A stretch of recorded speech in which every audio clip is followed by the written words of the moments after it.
Hello everyone, welcome back to my YouTube channel doctor Kapil Dhawan. तो आज हम डिस्कस करेंगे क्वांटम मैकेनिक्स, जो मेरा सबसे फेवरेट टॉपिक है। ठीक है।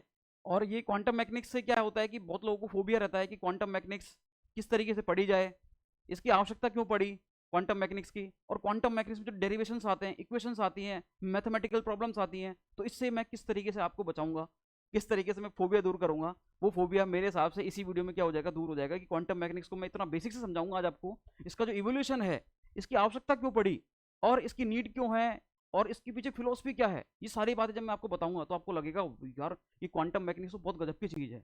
इसको हम इतनी देर से इससे क्यों भाग रहे थे, इससे पीछे क्यों भाग रहे थे अपन, क्योंकि क्वांटम मैकेनिक्स एक ऐसा टॉपिक है, एक ऐसा सब्जेक्ट है जो, ये मान लो कि हर बड़े बड़े एग्जाम जैसे कि आईआईटी जैम हो, उसमें काफी अच्छा पोर्शन लेकर आता है ये। ठीक है, इसका वेटेज काफी अच्छा होता है। नेट के एग्जाम में आप देखो कि कम से कम 20 नंबर की क्वांटम मैकेनिक्स आती है। आप सोच के देखो, जहां पर 110 नंबर पर या 120 नंबर पर सीएसआईआर जेआरएफ निकल जाती है, तो उसमें से 20 नंबर कौन लेके आता है, क्वांटम मैकेनिक्स। आईआईटी जेम में भी काफी अच्छा वेटेज है इसका, गेट में तो है ही इसका वेटेज क्वांटम मैकेनिक्स का। इसका मतलब क्वांटम मैकेनिक्स कोई छोटी मोटी चीज नहीं है, इसको समझना पड़ेगा, इसको सीखना पड़ेगा। आप इससे भाग नहीं सकते। अगर आप इससे भागोगे तो कोई भी कॉम्पिटेटिव एग्जाम है वो आप इससे फाइट नहीं कर पाओगे, चाहे वो आरपीएससी का हो, चाहे वो अदर पीएससी का हो, चाहे वो सीएसआईआर नेट हो, चाहे वो गेट का एग्जाम हो, चाहे वो आईआईटी जेम का एग्जाम हो, चाहे वो टिफर का एग्जाम हो, चाहे वो डीआरडीओ का एग्जाम हो। आप किसी भी एग्जाम को क्रैक नहीं कर सकते अगर आप क्वांटम मैकेनिक्स को छोड़ के जा रहे हो तो। अगर फिजिकल केमिस्ट्री को आप थोड़ा बहुत भी चाहते हो तो, क्योंकि फिजिकल केमिस्ट्री की सबसे नींव, बड़ी नींव है ये क्या, क्वांटम मैकेनिक्स। जो लोग फिजिक्स से हैं वो भी इसको पढ़ते हैं, जो लोग केमिस्ट्री से हैं वो भी इसको पढ़ते हैं। तो क्वांटम मैकेनिक्स से जो फोबिया है ना, इस फोबिया को मैं दूर करता हूँ आज इस वीडियो में, दूर हो जाएगा ये। बस इस वीडियो को कंटिन्यूली देखना और मेरी एक एक बात को ध्यान से समझना क्वांटम मैकेनिक्स के बारे में। ठीक है, पहले मैं आपको सिखाऊंगा इसकी नीड क्यों पड़ी क्वांटम मैकेनिक्स की, और इसका मतलब क्या होता है। उसके बाद में आऊंगा इस क्या कि इसकी फिलोसफी क्या थी, कौन कौन से साइंटिस्ट आए जिन्होंने इसके बारे में बताया, और क्या क्या हुआ, इसका उद्भव कैसे हुआ, इसका इवोल्यूशन कैसे हुआ क्वांटम मैकेनिक्स का, उस पर मैं प्रॉपर्ली क्या करूंगा, डिस्कस करूंगा। क्लियर है। तो आइए स्टार्ट करते हैं कि क्वांटम मैकेनिक्स का मीनिंग क्या होता है और इसकी नीड क्यों पड़ी। क्लियर। तो देखो, क्वांटम मैकेनिक्स में दो वर्ड छिपे हुए हैं, एक तो क्वांटम और एक मैकेनिक्स। अब मैकेनिक्स का मतलब अगर आपके समझ में आ गया तो मानना कि काफी सारी चीज समझ में आ गई। क्यों? क्योंकि देखो मैकेनिक्स का मीनिंग क्या होता है मैं आपको समझाता हूँ। क्वांटम मैकेनिक्स, इसमें जो ये वर्ड है मैकेनिक्स, इसमें जो वर्ड है मैकेनिक्स, इसका मतलब क्या होता है, इसका मतलब होता है कि behaviour study of matter when it is in motion. अब देखना इस लाइन में सब कुछ छुपा हुआ है, इसमें कितनी सारी चीज छुपी हुई है कि behaviour behaviour study of matter when it is in motion, when it is in motion. अब भैया ये है बात असली तो, कि अगर कोई भी मैटर है, कोई भी पार्टिकल है, वो क्या हो, मोशन में हो, वो गतिशील हो, गतिमान हो, तो उस केस में उसकी बिहेवियर स्टडी करना। अब ये बिहेवियर है क्या चीज, ये क्या है बिहेवियर। बिहेवियर का मतलब होता है कि ऑब्जर्वेबल की वैल्यू फाउंड आउट करना। अभी ऑब्जर्वेबल क्या चीज है भैया, आप जो निकालते हो ना, kinetic energy, potential energy, position, linear momentum, angular momentum, इसको हम क्या बोलते हैं, इन्हीं को अपन क्या बोलते हैं, बिहेवियर स्टडी। इसी को अपन क्या बोलते हैं, बिहेवियर स्टडी, या ऑब्जर्वेबल बोलते हैं इनको अपन, क्या बोलते हैं, ऑब्जर्वेबल। मतलब जो भी जो फिजिकल एंटिटी होती है, क्या होती है, फिजिकल एंटिटी, फिजिकल एंटिटी, ये जो हुई, जैसे कि अरे भैया काइनेटिक एनर्जी हो गई, जैसे कि पोटेंशियल एनर्जी हो गई, जैसे कि पोजीशन हो गया, जैसे कि लीनियर मोमेंटम हो गया, क्या हो गया, लीनियर मोमेंटम, जिसको आप बोलते हो संवेग, मोमेंटम, संवेग बोलते हो, जैसे कि एंगुलर मोमेंटम हो गया। अरे भैया यही तो छोटी चीजें, बहुत सारी चीजें हैं। ठीक है, एंगुलर मोमेंटम, ये लो भैया, ये सारी जो चीज हैं इनको अपन बोलते हैं फिजिकल एंटिटी, और इसका एक नाम और है, क्या बोलते हैं इसको अपन, ऑब्जर्वेबल। क्या बोलते हैं इसको अपन, ऑब्जर्वेबल। अब इन चीजों की वैल्यू फाइंड आउट करनी है आपको किसमें, क्वांटम में। क्लियर है। मतलब अपन जो क्वांटम में करेंगे, और अपन इसको कहाँ करते हैं, इसको अपन क्लासिकल मैकेनिक्स में भी करते हैं, अभी अपन डिस्कस करेंगे इस पर। अभी मैं केवल एक वर्ड समझाना चाह रहा हूँ, मैकेनिक्स का मतलब क्या है, मैकेनिक्स, इसका मीनिंग क्या एक्जैक्टली इस मैकेनिक्स का। मैकेनिक्स का मीनिंग क्या होता है कि भैया बिहेवियर स्टडी ऑफ मैटर, कोई भी मैटर है, इसकी क्या करनी है आपको, बिहेवियर स्टडी करनी है। और बिहेवियर का मतलब इसकी फिजिकल एंटिटीज निकालनी है, मतलब काइनेटिक, पोटेंशियल, मोमेंटम, इस तरीके से। कब? जब क्या हो वो भैया, वो मोशन में हो, वो गतिमान हो। Behaviour study of matter when it is in motion known as the mechanics, उसको अपन क्या कहते हैं, मैकेनिक्स। क्लियर है। अब ये मैकेनिक्स की जो होती है, ये जो स्टडी होती है इसकी, इस बिहेवियर की जो स्टडी होती है, ये भैया दो लेवल पर होती है। कितने लेवल पर होती है, दो लेवल पर। किस किस लेवल पर होती है, एक तो होती है मैक्रोस्कोपिक लेवल पर, मतलब बड़े लेवल पर, बल्क लेवल पर, और एक होती है छोटे लेवल पर, माइक्रो लेवल पर, जिसको अपन बोलते हैं माइक्रोस्कोपिक लेवल पर स्टडी। एक को बोलेंगे अपन मैक्रोस्कोपिक लेवल पर स्टडी, और इन दोनों का नाम जो होगा वो अलग अलग होगा। किस तरीके से, देखो ये जो बिहेवियर स्टडी है, ये जो बिहेवियर स्टडी है, ये स्टडी होती है दो प्रकार से भैया। कितने प्रकार से होती है? दो प्रकार से। एक तो होती है मैक्रोस्कोपिक लेवल पर, मैक्रोस्कोपिक लेवल, और एक होती है का माइक्रोस्कोपिक लेवल। इसका मतलब होता है छोटे लेवल पर, माइक्रोस्कोपिक लेवल। लो भैया, इस बिहेवियर, जो मैटर की जो बिहेवियर स्टडी होगी वो दो प्रकार से हो रही है। एक तो क्या हो रही है, मैक्रोस्कोपिक लेवल पर हो रही है, और एक माइक्रोस्कोपिक लेवल पर हो रही है। मैक्रोस्कोपिक लेवल का मीनिंग क्या है एक्चुअल में? मैं बोल सकता हूँ बल्क लेवल पर। क्या बोल सकता हूँ मैं? बल्क मतलब बड़े लेवल पर, बल्क लेवल। क्लियर? और यहाँ जो स्टडी होती है वो क्या होती है भैया? छोटे लेवल पर होती है। अब ऐसा मत कर देना कोई पार्टिकल को छोटे कर दो और वहां पर आप स्टडी कर रहे हो, नहीं भैया। छोटे का मतलब होता है एटॉमिक लेवल, मॉलिक्यूलर लेवल। ये लो भैया, मतलब ये स्टडी कैसे होगी भैया? एटॉमिक लेवल पर होगी या मॉलिक्यूलर लेवल पर होगी। और मॉलिक्यूलर लेवल पर जो स्टडी होती है उसको मैं क्या नाम देता हूं, पहले इसको समझना फिर इसका नाम निकालूंगा। हाँ जी, बल्क लेवल पर जो स्टडी होगी, मैक्रोस्कोपिक लेवल पर जो स्टडी होगी, किसकी? बिहेवियर स्टडी, किसकी? मैटर की। उसको मैं क्या बोलता हूँ? Classical mechanics. उसको क्या बोलता हूँ मैं? Classical mechanics. ये लो भैया, clear? Behaviour study of matter when it is in motion at macroscopic level known as classical mechanics. अब देखना यहां पर क्या होगा। अब भैया मैं जो माइक्रोस्कोपिक लेवल पर स्टडी कर रहा हूँ, ठीक है, मतलब एटॉमिक लेवल पर स्टडी कर रहा हूँ, मतलब मोलिकुलर लेवल पर स्टडी कर रहा हूँ। इसका मतलब क्या है कि मैं एटॉमिक लेवल या मोलिकुलर लेवल पर स्टडी कर रहा हूँ। इसको मैं बोलता हूँ क्वांटम मैकेनिक्स। क्या बोलता हूँ भैया इसको मैं? Quantum mechanics. लो भैया, वर्ड तो हमारे समझ में आया कि क्वांटम और मैकेनिक्स दोनों का मीनिंग क्या है। मैकेनिक्स का मतलब होता है कि behaviour study of matter when it is in motion. जब कोई भी मैटर हो, पार्टिकल हो, वो क्या हो? हाँ जी, गतिमान हो, कि क्या हो? मोशन में हो, उस समय उसकी बिहेवियर की स्टडी करना, उसकी ऑब्जर्वेबल की वैल्यू फाइंड आउट करना, उसकी फिजिकल एंटिटी की वैल्यू निकालना, उनको अपन क्या बोलते हैं भैया? मैकेनिक्स। और यही स्टडी अगर किस पर हो रही हो? माइक्रो लेवल पर हो रही हो, छोटे लेवल पर हो रही हो, एटॉमिक लेवल पर हो रही हो, मोलिकुलर लेवल पर हो रही हो, तो उसको अपन क्या बोलेंगे भैया? Quantum mechanics. ये होती है क्वांटम मैकेनिक्स। क्लियर है? अब भैया ये ऐसा हुआ क्यों?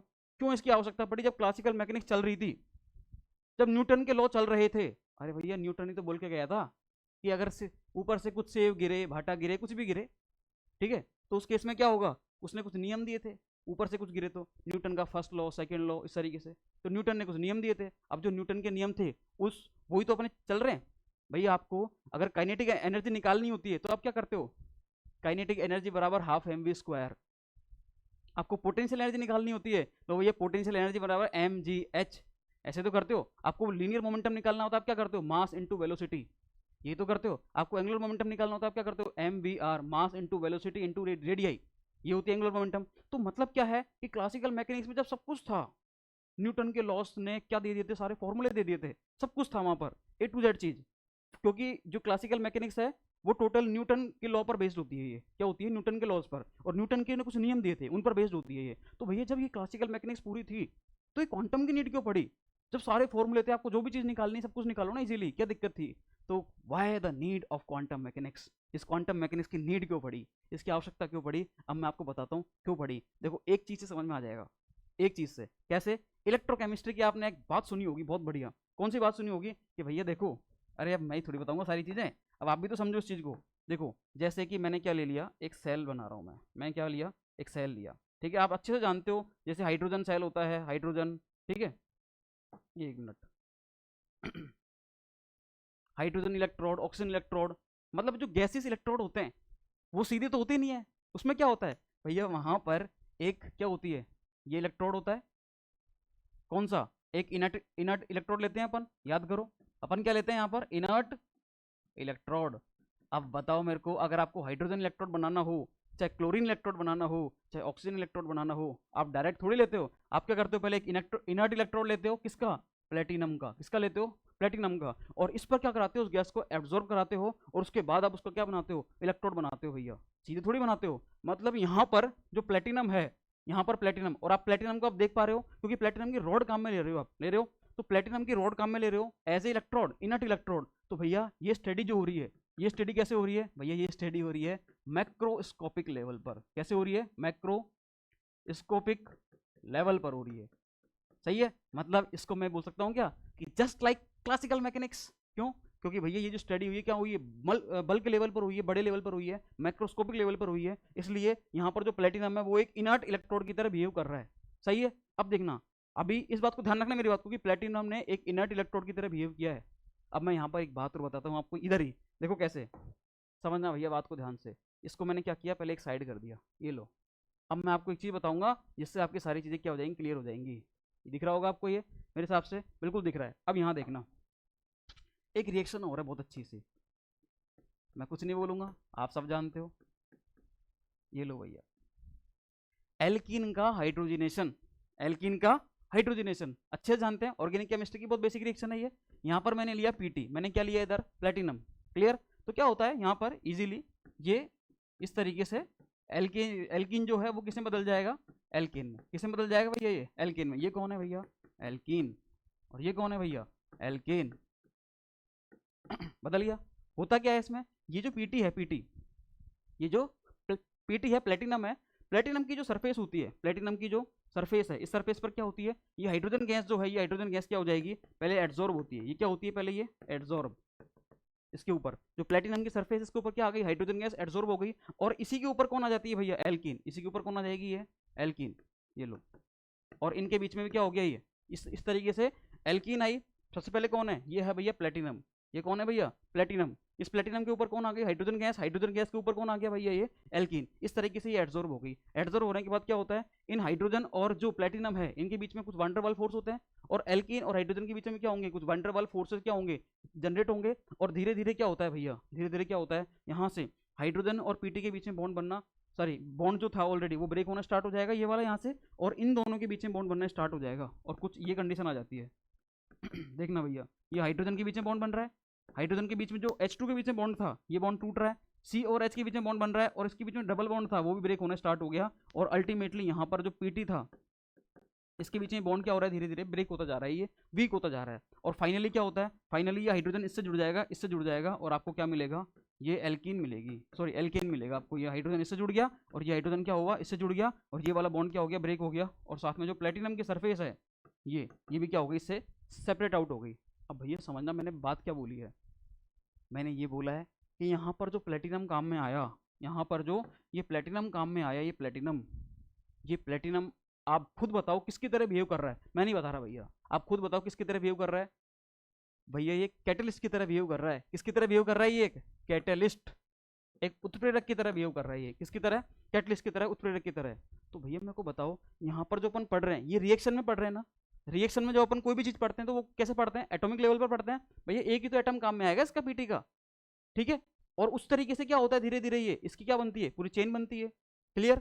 तो भैया ये एटॉमिक लेवल पर स्टडी हो रही है, और एटॉमिक लेवल पर स्टडी जो होती है उसको अपन क्या बोलते हैं, हाँ जी याद करो, एटॉमिक लेवल पर स्टडी उसको अपन बोलते हैं क्वांटम मैकेनिक्स। तो जस्ट लाइक क्वांटम नहीं हुई क्या, बोलो।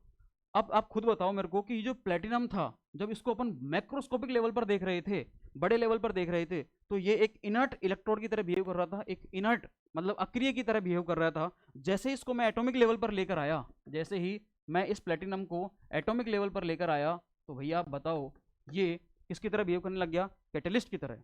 किसकी तरह बिहेव करने लग गया, ये कैटलिस्ट की तरह। तो भैया पीटी जो था मैक्रोस्कोपिक लेवल पर किसकी तरह बिहेव कर रहा है, एक इनर्ट इलेक्ट्रोड की तरह, और माइक्रोस्कोपिक लेवल पर किसकी तरह बिहेव कर रहा है, ये एक, हाँ जी, कैटलिस्ट की तरह। तो क्या हुआ, मैक्रोस्कोपिक लेवल से माइक्रोस्कोपिक लेवल पर आने पर क्या हो रही है भैया, इसकी स्टडी बदल रही है। इसमें जो चेंज आ रहा है वो आ रहा है, चेंज हम देख रहे हैं। तो उस चेंज की तो स्टडी करनी है अपन को, कि behaviour study of matter when it is in motion. तो उसमें क्या चेंज आ रहा है, समझ रहे हो, मतलब क्लासिकल मैकेनिक्स के अकॉर्डिंग अलग चल रहा है, क्वांटम के अकॉर्डिंग अलग चल रहा है। यही नहीं, इसके अलावा कई और भी बहुत सारे एग्जाम्पल हैं जिसकी वजह से हम देख रहे हैं कि चेंज हो क्यों रहा है। मैक्रो लेवल पर इसको पढ़ रहे हैं पीटी को, तो भैया रिजल्ट कुछ और आ रहे हैं, ये कुछ और तरीके से बिहेव कर रहा है। और इसको अपन जब माइक्रो लेवल पर पढ़ा, एटॉमिक लेवल पर पढ़ा, तो भैया रिजल्ट कुछ और आ रहे हैं, बिहेवियर कुछ और आ रहा है इसका। इसका मतलब क्या है, मतलब मैक्रोस्कोपिक लेवल से माइक्रो पर आ रहे हैं, तो भैया कुछ ना कुछ चेंजेस आ रहे हैं। क्या आ रहे हैं, कुछ ना कुछ चेंजेस, ये हमें देखना है। और माइक्रो लेवल पर जो हम स्टडी करेंगे उसको क्वांटम बोलेंगे, क्वांटम मैकेनिक्स। और मैक्रोस्कोपिक लेवल पर जो स्टडी करेंगे उसको अपन क्या बोलेंगे, क्लासिकल मैकेनिक्स, जो अपन पढ़ते आए आज तक। अब पढ़ेंगे अपन क्वांटम मैकेनिक्स। ये एकमात्र एग्जांपल नहीं है, इसके अलावा और भी बहुत सारे एग्जांपल हैं। और कौन कौन से एग्जांपल हैं भैया, देखो उनको, ये देखो इस तरीके से मैक्रोस्कोपिक लेवल पर जो अपन स्टडी करते हैं उसमें यही नहीं है। एक प्लेटिनम जो होता है वो एक इनर्ट इलेक्ट्रोड की तरह बिहेव करता है, लेकिन जब अपन इसको माइक्रोस्कोपिक लेवल पर पढ़ते हैं तो कैटलिस्ट की तरह बिहेव करता है। गोल्ड की बात करें तो भैया गोल्ड जो होता है ना, गोल्ड, वो मैक्रोस्कोपिक लेवल पर आप देखते हो कैसा होता है, सॉलिड होता है। कैसा होता है, सॉलिड। लेकिन जब उसको एटॉमिक लेवल पर देखते हैं, मोलिकुलर लेवल पर देखते हैं, तो भैया ये कैसा होता है, लिक्विड होता है। ये इसकी स्टेट ही चेंज हो जाती है भाई साहब, इसकी क्या हो जाती है, स्टेट ही बदल जाती है। तो भैया जब स्टेट देख लो आप, सॉलिड फेज में है ये, कब, मैक्रो लेवल पर। और माइक्रो लेवल पर क्या है भैया, ये लिक्विड फॉर्म में है। भैया क्या हो गई, स्टेट ही चेंज हो गई। और देखो सिलिकॉन को देखो, सिलिकॉन जो होता है मैक्रो लेवल पर एक इंसुलेटर की तरह बिहेव करता है, किसकी तरह, इंसुलेटर की तरह, क्लियर। और जब ये माइक्रो लेवल पर आता है तो भैया कंडक्टर की तरह बिहेव करने लग जाता है। भैया ये ऐसा क्यों हो रहा है, क्योंकि मैक्रो लेवल मतलब बड़े लेवल से जब आप छोटे लेवल पर जाओगे तो वहां पर चेंज आता ही आता है, और इसी चेंज को हमें देखना होता है, क्लियर है। हाँ जी देखो एल्यूमिनियम की बात करें तो एल्यूमिनियम क्या होता है भैया, आप देखते हो एल्यूमिनियम जब बड़े लेवल पर देखते हो आप इसको, एल्यूमिनियम को कोई बर्तन लेकर आते हो तो कैसा होता है, स्टेबल होता है, अच्छा कैसा होता है। लेकिन जब इसको आप माइक्रो लेवल पर लेकर जाओगे, एटॉमिक लेवल पर लेकर जाओगे तो वो कंबस्टाइल हो जाता है, मतलब वो इजीली क्या हो जाता है, बिखर जाएगा वो, ठीक है, मतलब कैसे हो जाएगा, कंबस्टाइल हो जाएगा। इसको बोलते हैं भंगुर, क्या बोलते हैं इसको, भंगुर बोलते हैं अपन हिंदी में, कंबस्टाइल मतलब, क्लियर। तो भंगुर प्रवृत्ति का हो जाता है, और वैसे क्या है स्टेबल है। तो देखो ऐसे बहुत सारे चेंज देखे गए जिसकी वजह से हमें क्वांटम मैकेनिक्स की आवश्यकता पड़ी। अगर हम ये नहीं देखें तो भैया हमें पता ही नहीं पड़े। हम क्या पढ़ रहे हैं अभी तक, क्लासिकल मैकेनिक्स पढ़ रहे हैं, तो क्लासिकल मैकेनिक्स में पढ़ा, लेकिन जब चेंजेस देख रहे हैं हम मैक्रो लेवल से माइक्रो लेवल पर, तो भैया चेंजेस क्या हो रहे हैं, बहुत बड़े लेवल पर आ रहे हैं। और इसी चेंजेस को देखने के लिए क्वांटम मैकेनिक्स की आवश्यकता पड़ी।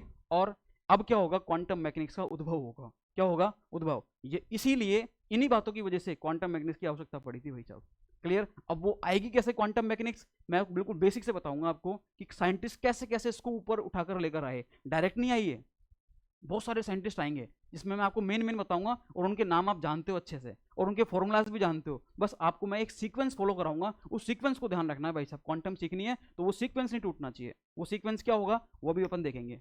ये हो गई अपनी क्वांटम मैकेनिक्स का आवश्यकता क्यों पड़ी भैया, इसलिए पड़ी क्योंकि मैक्रो से जब आप माइक्रो पर जा रहे हो तो भैया क्या हो रहे हैं, वो चेंजेस आ रहे हैं, और वो बहुत बड़े चेंजेस हैं। और इसी चेंजेस को देखने के लिए हम क्या करेंगे, अलग अलग पढ़ेंगे क्वांटम मैकेनिक्स को, अपन प्रॉपरली पढ़ेंगे। अब क्लियर है, अब मेरे हिसाब से कोई समस्या नहीं है, अपन इसको आगे पढ़ते हैं, क्लियर। अब इसका इवोल्यूशन क्यों हुआ, कैसे हुआ, किसका, क्वांटम मैकेनिक्स का, ठीक है। देखना क्वांटम मैकेनिक्स का इवोल्यूशन किस तरीके से हुआ। देखो अब मैं कुछ स्टोरी फॉर्म में समझाऊंगा आपको, थोड़ी सी मेरी स्टोरी समझ लेना, 2-3 मिनट की है, ठीक है। 2-3 मिनट की स्टोरी से क्या पता आपको कुछ बहुत अच्छा फायदा मिल जाए क्वांटम में। अरे रील्स भी तो देखते हैं हम, ठीक है। रील्स में तो क्या होता है, 1-1 मिनट की रील्स को आप यूं ही स्वाइप कर देते हो। अब यहाँ पर हम जो क्वांटम मैकेनिक्स को देखेंगे तो 2-3 मिनट में एक स्टोरी सुनाऊंगा मैं आपको। अब स्टोरी क्या है, सुनना ध्यान से बात को, क्वांटम मैकेनिक्स समझ आ जाएगी बहुत अच्छे से। आप मेरे को बताओ 1800-1900 के आसपास की बात है ये, ठीक है, सन 1900 के आसपास की बात। उस टाइम का क्या था, इंडस्ट्रियल रिवोल्यूशन का समय था वो, ठीक है, औद्योगिकरण का समय था। उस टाइम क्या हो रहा था, बड़ी बड़ी मशीनों के आविष्कार हो रहे थे, बड़ी बड़ी रिसर्च हो रही थी, बड़ी बड़ी खोज हो रही थी। तो उन खोज के टाइम पर क्या हुआ, कुछ ऐसे एक्सपेरिमेंट हुए, बहुत सारे एक्सपेरिमेंट हुए ऐसे, एक नहीं दुनिया भर के ऐसे एक्सपेरिमेंट हुए जिनका जवाब क्लासिकल मैकेनिक्स नहीं दे पाया। अब वो क्या होंगे बताऊंगा उसके बारे में मैं आपको।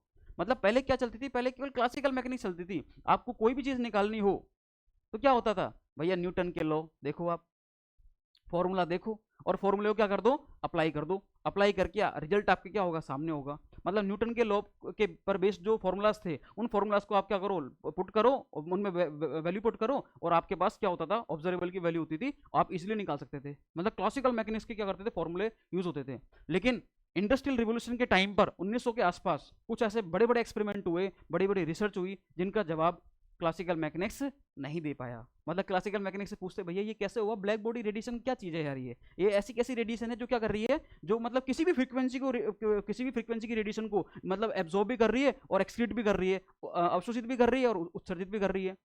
ब्लैक बॉडी रेडिएशन यही तो थी। मतलब ब्लैक बॉडी रेडिएशन हुआ, फोटो इलेक्ट्रिक इफेक्ट हुआ, हीट कैपेसिटी का टेम्परेचर के साथ रिलेशन हुआ, ये सारी चीजें ऐसी थी जिनका जवाब क्लासिकल मैकेनिक्स नहीं दे पाया। अब भैया क्लासिकल मैकेनिक्स इसका जवाब नहीं दिया तो भाग्य उससे पूछा गया कि भैया बताओ ये कैसे हो रहा है, ये ब्लैक बॉडी रेडिएशन क्या है, इसके बारे में तो बताओ थोड़ा सा। क्लासिकल मैकेनिक्स भाग गया, इतना तेज भागा कि रुका नहीं। उसको खूब फोन किए, खूब कॉल किए, व्हाट्सएप पे मैसेज किए, उसको इंस्टाग्राम पे डीएम किया, फेसबुक पे मैसेज किए, लेकिन भैया वो रुकने वाला नहीं था। क्यों, उसको पता है कि अब मेरा बुरा टाइम आ गया, ठीक है। तो क्लासिकल मैकेनिक्स जो था इनके प्रॉपर रिप्लाई नहीं दे पाया था। तो ये भी हुआ क्या, देखो वापस से सुनना बात को ध्यान से, कि इंडस्ट्रियल रिवोल्यूशन के टाइम पर सन 1900 के आसपास की बात है ये, ठीक है, 19वीं शताब्दी और 20वीं शताब्दी से पहले की बात, मतलब इसके बीच की बात है ये, ठीक है।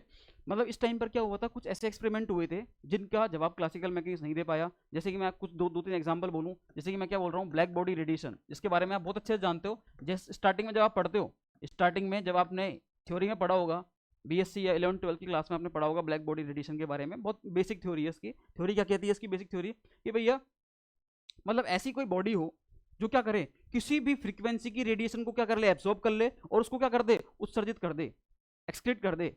ठीक है। तो उसको अपन क्या बोलेंगे, उसको बोलेंगे अपन ब्लैक बॉडी, उसको अपन क्या बोलेंगे, ब्लैक बॉडी। और इस ब्लैक बॉडी से निकलने वाली रेडिएशन को अपन क्या बोलते हैं, ब्लैक बॉडी रेडिएशन। इस ब्लैक बॉडी को हिंदी में और क्या बोलते हैं, कृष्णिका बोलते हैं भैया। अब मैं तो आपको बोलूंगा नहीं, आप इस कृष्णिका को याद करो, पूरे को बोलते हैं कृष्णिका विकिरण, विकिरण, ठीक है, ब्लैक बॉडी रेडिएशन, ध्यान रखना। इसके अलावा इस एक्सपेरिमेंट के बारे में पूछा गया क्लासिकल मैकेनिक्स है, कोई रिप्लाई नहीं। इसके अलावा देखो भाई साहब एक और चीज, और क्या चीज है, अरे oh, photo electric effect, photo electric effect सब जानते हैं। फोटोन की प्रेजेंस में इलेक्ट्रॉन जब निकलता है मेटल की सरफेस को क्या बोलते हैं अपन, फोटो इलेक्ट्रिक इफेक्ट। इसके बारे में बताया था कि इसने क्लासिकल मैकेनिक्स से, नहीं, याद करो फोटो इलेक्ट्रिक इफेक्ट किसने दिया था, याद करो इसके बारे में, आप बहुत अच्छे से पता होगा आपको। तो ये सारी चीजें जो हैं, ब्लैक बॉडी रेडिएशन हुआ, फोटो इलेक्ट्रिक इफेक्ट हुआ, इनके बारे में भाई साहब क्लासिकल मैकेनिक्स नहीं बता पाया। इसके अलावा और भी बहुत सारी चीज थी। ये अपन जो हीट कैपेसिटी का टेम्परेचर के साथ अपन ग्राफ देखते हैं, हीट कैपेसिटी का इस तरीके से ग्राफ आता है कुछ ही, देखना एक बार भाई साहब, ये सब जानते हैं, इसमें कोई किसी को ऐसा नहीं है कि भाई इसके बारे में जानता नहीं हो। इधर हीट कैपेसिटी होती है, इधर टेम्परेचर होता है, इस तरीके से। अब ये जो ग्राफ आता है, ये ग्राफ भैया, इससे पूछा क्लासिकल में पता है इसके बारे में, बताना भाई क्या हुआ, बोला नहीं नहीं आता, चुप रहो गया, बिल्कुल बोला ही नहीं। घर पे जाता तो घर पे बिल्कुल फोन को साइलेंट कर लेता भाई साहब, सारे जो भी अपनी सोशल मीडिया आईडी है उसको भी क्या कर लेता, उनको ब्लॉक बिल्कुल बंद कर देता। उसने बंद कर दी थी इस टाइम पर, तो एक टाइम के बाद तो इसने क्या कर दिया, ब्लॉक ही कर दिया सबको, किसी की कोई नहीं सुनता है भाई साहब। क्यों, क्योंकि भाई साहब इसके पास कोई जवाब ही नहीं था। रिप्लाई कहाँ से दे, ये डीएम का रिप्लाई कैसे दे, डीएम में खूब सारे मैसेज थे इसके पास, लेकिन नहीं, कोई रिप्लाई नहीं। तो भैया इंडस्ट्रियल रिवोल्यूशन के टाइम पर जो बड़े बड़े आविष्कार हुए थे, जैसे कि black body radiation, photo electric effect और साथ में हीट कैपेसिटी का टेम्परेचर के साथ रिलेशन, इसको क्लासिकल मैकेनिक्स एक्सप्लेन नहीं कर पाया। इसीलिए क्वांटम मैकेनिक्स का क्या होगा, उद्भव होगा, ठीक है, इसका क्या होगा, इवोल्यूशन होगा, और यहीं से स्टार्ट हो जाती है अपनी क्या, क्वांटम मैकेनिक्स। तो क्वांटम मैकेनिक्स को अगर आपको समझना है तो भैया आपको ये जो पिक्चर है इसको अच्छे से समझना पड़ेगा। जो ये फिल्म बनेगी, जो ये अपने पास वीडियो बनेगी, जो ये कंसेप्ट समझेगा, कंसेप्ट बनेगा, इसको आपको अच्छे से समझना पड़ेगा। क्लियर, देखो कैसे। अब मैं बताता हूँ आपको कि धीरे धीरे इसका इवोल्यूशन कैसे होगा, और समझना भी तो इसको आप, ठीक है, इसके पीछे की फिलोसफी क्या है वो और समझना आप इसको प्रॉपरली, ठीक है, समझना भैया ध्यान से। क्या हुआ एक समय की बात है 1900 की, किसकी बात है भैया, सन 1900 की बात है भाई साहब। ये 1900 में एक ऐसा इंसान आया, मैं क्या बताऊं इसके बारे में, ये बहुत गजब का आदमी था। इसके बारे में जब अपन पढ़ते हैं तो आप सोचना कि यार ये उस टाइम पर जब कोई फैसिलिटीज नहीं थी, जब कुछ नहीं था, उस टाइम पर ये इतनी बड़ी बात को बोल गया था। ये क्या बोल गया था, इतनी बड़ी बात को बोल गया था। वो बात कौन सी थी, बात को समझना, वो बहुत गजब की बात बोला था उस टाइम पर 1900 में। क्या बोला था, क्लासिकल मैकेनिक्स बोलती थी कि जो रेडिएशन होती है, एनर्जी होती है, ये कंटिन्यूस फॉर्म में होती है। क्या होती है, ये कंटिन्यूस फॉर्म में होती है। मतलब according to classical mechanics, according to classical mechanics, हाँ जी, energy is continuous, energy is continuous. मतलब जो ऊर्जा होती है वो सतत रूप में होती है, कंटिन्यूस फॉर्म में होती है। क्लियर है, किसने बोला था ये भैया, क्वांटम मैकेनिक्स है। एक साइंटिस्ट आता है 1900 में जिसका नाम होता है द ग्रेट मैक्स प्लांक। लो भैया, द ग्रेट मैक्स प्लांक ये एक बात बोलता है, क्लासिकल मैकेनिक्स को पूरा का पूरा हिला के रख देता है। ये ऐसा हिलाता है कि इसके बाद क्लासिकल मैकेनिक्स उठ ही नहीं पाती फिर कंप्लीट तरीके से। इसने बोला था, जो क्लासिकल मैकेनिक्स ने बोला था कि भैया एनर्जी जो होती है वो कंटिन्यूस फॉर्म में होती है। इसने बोला भैया नहीं, गलत बात, एनर्जी कंटिन्यूस फॉर्म में नहीं होती, ये एनर्जी के छोटे छोटे पैकेट्स की फॉर्म में होती है, एनर्जी के छोटे छोटे बंडल्स की फॉर्म में होती है, और कंटिन्यूस नहीं होती, डिसकंटिन्यूस होती है, और अपने अपने एनर्जी लेवल में बटी हुई होती है, जिनको अपन डिस्क्रीट एनर्जी लेवल बोलते हैं। कंटिन्यूस फॉर्म में नहीं होती है, ये डिसकंटिन्यू फॉर्म में होती है, ठीक है, एनर्जी के छोटे छोटे बंडल्स की फॉर्म में होती है। उनको इसने नाम दिया क्वांटा। इसने नाम क्या दिया उसको, क्वांटा। इसने बोला क्या था, मैक्स प्लांक ने 1900 में इसने बोला था कि भैया एनर्जी जो होती है कैसी होती है, डिसकंटिन्यूस होती है। क्या होती है, डिसकंटिन्यूअस, इस तरीके से, ठीक है। मतलब इसमें क्या होती है, डिस्क्रीट होती है भैया, ये क्या होती है, डिस्क्रीट, एक जगह नहीं होती। मतलब एनर्जी लेवल्स ये जो होते हैं, एनर्जी के लेवल्स कुछ इस तरीके से बटे हुए होते हैं भाई साहब, ये एक जगह नहीं होते। इनको अपन क्या बोलते हैं भैया, एनर्जी के discrete level, discrete level, discrete level of energy. और ये कैसी होती है, डिसकंटिन्यूअस फॉर्म में होती है भाई साहब, ये डिसकंटिन्यूअस फॉर्म, कंटिन्यू फॉर्म में होती नहीं है ये वाली। किसने बोला था भैया? ये मैक्स प्लांक ने। और इसी के साथ साथ एक गजब की चीज और दे गया, ये बोला भैया जो एनर्जी होती है ना, ये एनर्जी, इसका फॉर्मूला क्या होता है? ई बराबर एच न्यू। क्या होता है इसका फॉर्मूला? ई बराबर एच न्यू। ये लो, ई बराबर एच न्यू। जैसे ही इसने ई बराबर एच न्यू बोला, ओहो हो, तहलका मच गया पूरी साइंस जगत में, विज्ञान जगत में, साइंस फील्ड में पूरा क्या मच गया? तहलका मच गया कि भैया इसने क्या बोल दिया? ई बराबर H new. What is this? क्या है ये चीज? ई बराबर एच न्यू बोला इसने कि ई जो होती है एनर्जी होती है। ई क्या होती है? एनर्जी। एच क्या है भैया? ये है प्लांक कांस्टेंट, मतलब ये कांस्टेंट वैल्यू है, ठीक है, जिसने इसको खुद के नाम पर ही रखा प्लांक कांस्टेंट। और न्यू क्या है भैया? ये उस एनर्जी की फ्रीक्वेंसी होती है। क्या होती है? फ्रीक्वेंसी। क्लियर? आवृत्ति होती है ये, ई बराबर एच न्यू। जैसे इसने ये बात बोली, अब इसका फायदा भैया सब उठाएंगे।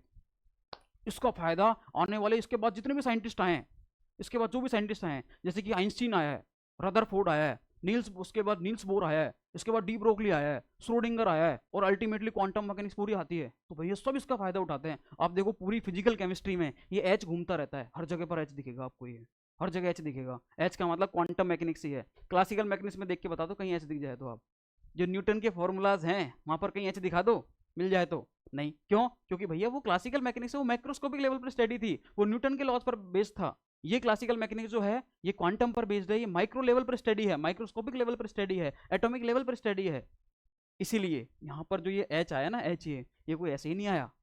और आगे चलकर सारे साइंटिस्ट का क्या करेंगे? फायदा उठाएंगे। जितने भी बोर मॉडल्स आएगा, ये डी ब्रोगली का जो ड्यूल नेचर ऑफ मैटर आएगा, अपन बोलते हैं ना पदार्थ की द्वैत प्रकृति, और उसने क्या दिया था? नील्स बोर ने बोर मॉडल दिया था। तो भैया ऐसे ही नहीं आए ये, सबने इसका फायदा उठाया है।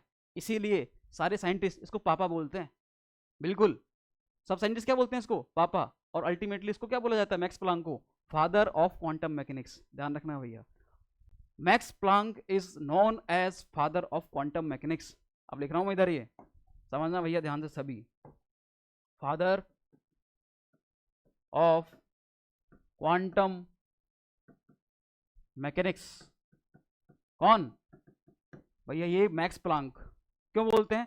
क्योंकि भैया आगे चल इसने जो फॉर्मूला दिया ई बराबर एच न्यू, इसने धराशायी कर दिया पूरी क्लासिकल मैकेनिक्स को। क्यों? क्योंकि इसने बोला था कि भैया एनर्जी जो होती है वो कंटिन्यूस फॉर्म में नहीं होती, डिसकंटिन्यूस फॉर्म में होती है। और इसका फॉर्मूला क्या होता है? ई बराबर एच न्यू। एनर्जी जो होती है वो छोटे छोटे बंडल्स की फॉर्म में होती है, डायरेक्ट नहीं आती वो पूरी, एक लाइन की फॉर्म में नहीं आती, वो छोटे छोटे बंडल्स की फॉर्म में आती है। और जो बंडल्स होते हैं उनकी एनर्जी क्या होगी? ई बराबर एच न्यू। इस तरीके से ये एक फोटोन की एनर्जी है भैया, ये ध्यान रखना, ई बराबर एच न्यू। इस तरीके से इसने बताया था, इसलिए इसको क्या बोलते हैं अपन? Father of quantum mechanics. अब सोचो, इससे पूछा गया भैया ये फॉर्मूला कैसे आया, तो बोला बस मुझे नहीं पता यार, आ गया बस फॉर्मूला ये। अब पहले के साइंटिस्टों को थोड़ा सोचो तो सही, वो साइंटिस्ट ऐसे थे, मतलब उन्होंने कोई, पता नहीं उनके दिमाग में क्या था, भगवान समझ में नहीं आता यार। मतलब उन्होंने कोई बात बोल दी ना कि ई बराबर एच न्यू है तो है। जैसे वो अभी मैं आपको समझाऊंगा आगे, अभी डी ब्रोगली आएगा, वो एक बात बोल देगा कि ड्यूल नेचर ऑफ मैटर है तो है बस, और वो भैया प्रूव भी हो जाता है, होता है। हर एक पार्टिकल का क्या होता है? दो नेचर होते हैं, ड्यूल नेचर होता है, पार्टिकल नेचर और वेव नेचर। तो वो चीज वो बोलेगा, तो बोल के चला गया वो। श्रोडिंगर ने कुछ असम्पशंस दिए थे जिनको आज अपन पोस्टुलेट ऑफ क्वांटम मैकेनिक्स बोलते हैं, तो दे दिए भाई साहब उसने। उनसे पूछा भैया कैसे? तो भैया है यार ये चीज है ये। बोले प्रूव तो कर, बोले प्रूव नहीं कर रहा मैं, लेकिन इससे जो रिजल्ट आएंगे वही रिजल्ट आएंगे जो एक्चुअल में रिजल्ट आते हैं, जो बिहेवियर स्टडी से उसके रिजल्ट आते हैं। जो पार्टिकल है, कोई भी मैटर है, वो उस चीज को शो करता है, जो भी शो कर रहा है ना उससे रिजल्ट मैच करेंगे। इसलिए इनको कोई चैलेंज नहीं करता। ई बराबर एच न्यू आज तक इसने चैलेंज नहीं किया, बस देख के चला गया। इसका कोई पूछ लो कि भाई ई बराबर एच न्यू कैसे आया है, मैक्स प्लांक से पूछा था, बहुतों ने पूछा था इससे कि भाई बताओ तो सही यार ई बराबर एच न्यू कैसे आया है, तो भैया नहीं पता यार, ये प्रूव तो कर इसको। भैया कोई प्रूव नहीं है, रिजल्ट सेम आएंगे भाई, देख ले, रिजल्ट मैच करेंगे, रिजल्ट मैच नहीं करे तब मेरे से बोलना। इसने बात बोली थी ई बराबर एच न्यू। तो भैया यार क्या गजब के लोग थे यार, ये मतलब गॉड है यार ये, ठीक है, ये गॉड ऑफ साइंस इनको बोल सकते हैं अपन मैक्स प्लांक को। अगर आपको वास्तव में साइंस सीखनी है तो इस बंदे से, ऐसे लोगों से आपको बिल्कुल मानना पड़ेगा इन लोगों को कि ये वास्तव में बहुत गजब के लोग थे ये, ठीक है।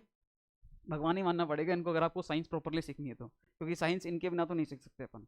इनका जो डेडिकेशन था, आप सोच के तो देखो कि कोई बात बोल के चले गए तो उसके बाद इनका बस कोई एक्सप्लेनेशन नहीं, कोई कुछ नहीं, लेकिन इनसे जो रिजल्ट आते हैं वो रिजल्ट सभी एग्जैक्टली मैच कर जाते हैं कि जो पार्टिकल वो शो करता है एग्जैक्टली वही सेम मैच कर जाते हैं वो, ठीक है। तो इसने क्या बोला? ई बराबर एच न्यू होता है, इसलिए इसको क्या बोला अपन ने? Father of quantum mechanics. कब बोला था इसने? ये 1900 में। 1900 के बाद एक और साइंटिस्ट आता है जिसका नाम है, 1905 में आता है वो कब आता है? 1905 में, जिसका नाम होता है आइंस्टीन। नाम क्या होता है इसका? आइंस्टीन। आइंस्टीन।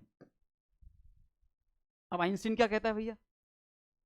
आइंस्टीन ने एक बात बोली थी, इसने क्या करा, पूरा मैंने आपको पहले बोला था कि मैक्स प्लांक ने जो बात बोल दी उसका सारे साइंटिस्ट क्या करेंगे, फायदा उठाएंगे। कैसे फायदा उठाएंगे कि भैया आइंस्टीन ने एक बात बोली, मतलब इसने जो बोला था कि एनर्जी जो होती है क्या होता है, ई बराबर एच न्यू। उसने बोला भैया एनर्जी ई बराबर एच न्यू तो होती है, लेकिन वो एच न्यू जो होती है वो टोटल एनर्जी होती है, उसमें दो प्रकार की एनर्जी होती है, एक तो खुद की एनर्जी फोटोन की एच न्यू नॉट, और एक होती है काइनेटिक एनर्जी।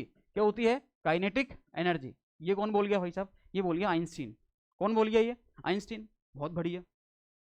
एक हीट कैपेसिटी का टेम्परेचर के साथ जो इफेक्ट था, ये वाला, जिस ग्राफ के बारे में, इसके बारे में किसने बता दिया भाई साहब? इसके बारे में ये जो ग्राफ मैंने आपको भी कुछ देर पहले बताया था, जो क्लासिकल मैकेनिक्स को एक्सप्लेन नहीं कर पाया, इस ग्राफ के बारे में किसने बता दिया? इसने बता दिया, आइंस्टीन ने। कब बताया था? इसने 1907 में बता दिया इसके बारे में भैया, देख लेना आप चाहे से।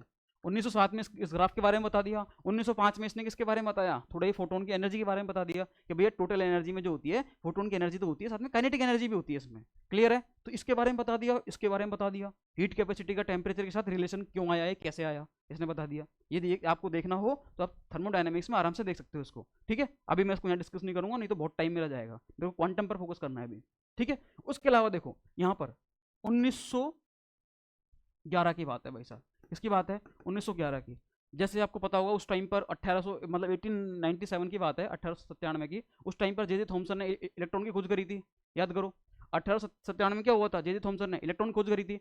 1911 में रदरफोर्ड, कौन था? रदरफोर्ड, आपको पता ही होगा।